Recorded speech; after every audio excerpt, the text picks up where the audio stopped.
What is a bull call spread? Now, a bull call spread is an option strategy. Okay, it is made up of a long call. Now, what's a long call? A long call is as simple as I buy a contract.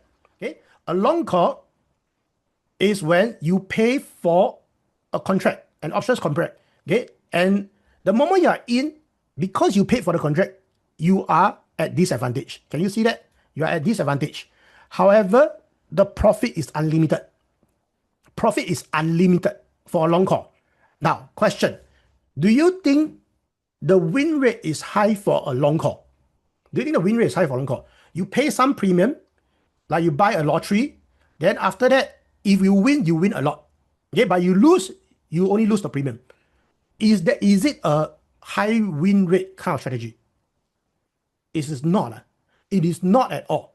Okay? In fact, right, 70 to 80% of the options bought in the market expires out of money, which means they literally expire worthless. Which means 70% to 80% of the trades, straight long call, is a sure loss.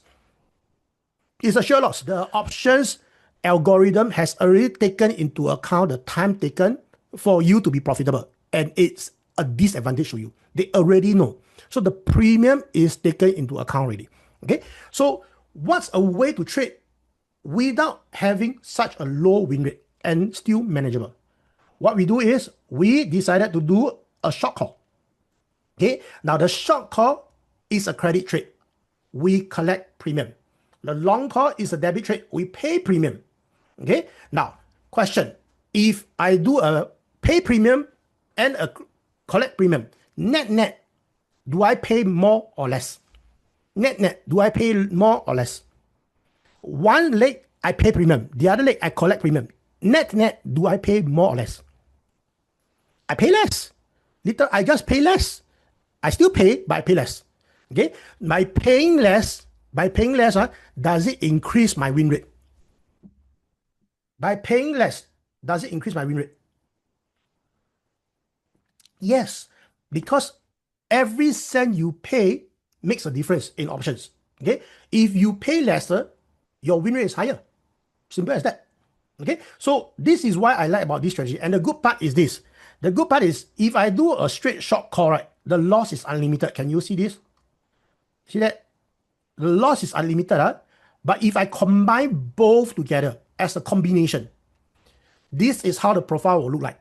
Where here is my max loss is limited. It will never go below this level.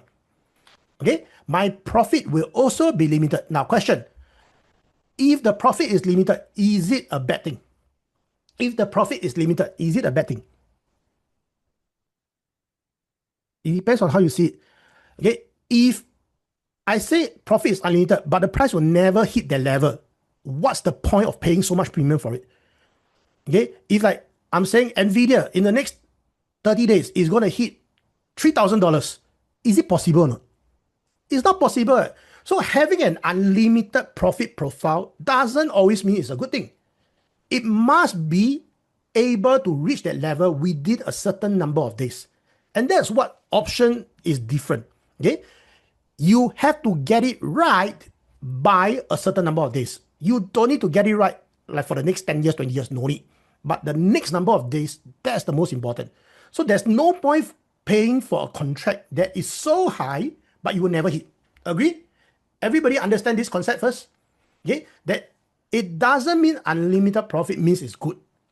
If you cannot hit that level within a certain time, it doesn't make sense to pay for so much. Okay? That's why for a bull call spread, it's okay to limit it.